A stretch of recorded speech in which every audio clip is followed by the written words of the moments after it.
अंग्रेजी व्याकरण के एक प्रोफेसर नाव पर सवार हुए। उन्होंने नाविक को आदेश दिया, नदी के उस पार ले चलो। समय बिताने के लिए वे नाविक से बात करने लगे। कभी तुमने व्याकरण पढ़ा है? नाविक ने कहा, कभी नहीं। प्रोफेसर ने मुंह बिचकाकर कहा, तब तो तुमने अपना अब तक का जीवन गंवा दिया। नाविक शांत रहकर नाव चलाता रहा। अचानक नदी में तूफान आ गया। नाव डगमगाने लगी।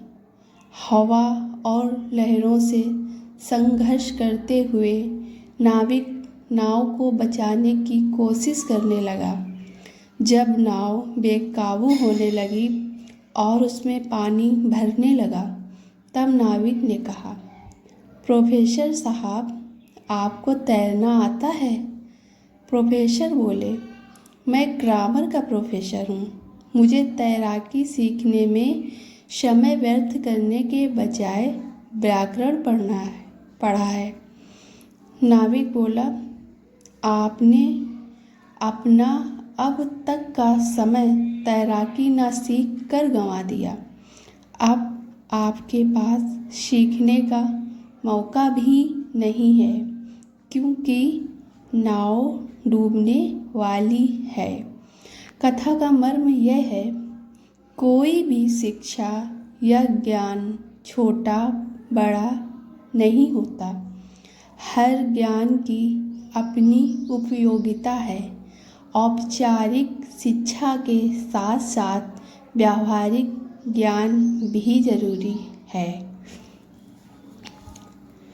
दूसरी कहानी, कर्म।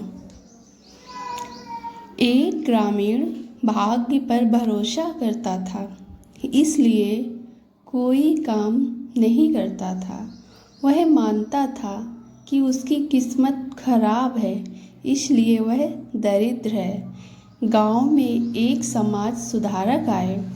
जब उन्हें पता चला कि एक व्यक्ति भाग्य के भरोसे बैठा है, तो उसके पास गए। बोले, तुम काम क्यों नहीं करते? वह बोला, मेरे भाग्य में रुपया पैसा होगा तो अपने आप आएगा। समाज सुधारक बोले, तुम्हारे भाग्य में तो बहुत दौलत है, लेकिन तुम्हें कोई अच्छा काम करना पड़ेगा। ग्रामीण खुश होकर बोला, मैं तैयार हूँ। समाज सुधारक ने कहा, गांव में पानी की कमी है, तुम कुआं खोदो। एक दिन ग्रामीण खोदने में जुटा रहा। अगले दिन उसकी हिम्मत जवाब दे गई। उसने दूसरे ग्रामीण को खोदने का काम दे दिया। उसने कुशलता से 3 दिनों में कुआं खोद दिया। उसमें एक थैली निकली, जिसमें एक पर्ची भी थी। पर्चे में लिखा था, इस थैली में रुपए और एक पर्ची है। रुपए कुआं खोदने वाले के लिए, जबकि पर्ची कुआं खुदवाने वाले के लिए है। ग्रामीण ने जब पर्ची पढ़ी तो उस पर लिखा था, कर्म ही भाग्य है। कथा का मर्म, भाग्य के भरोसे रहकर काम से जी चुराना ठीक नहीं है। कर्म ही तो है जो भाग्य को प्रेरित करता है। ओम नमः शिवाय। ओम नमः शिवाय।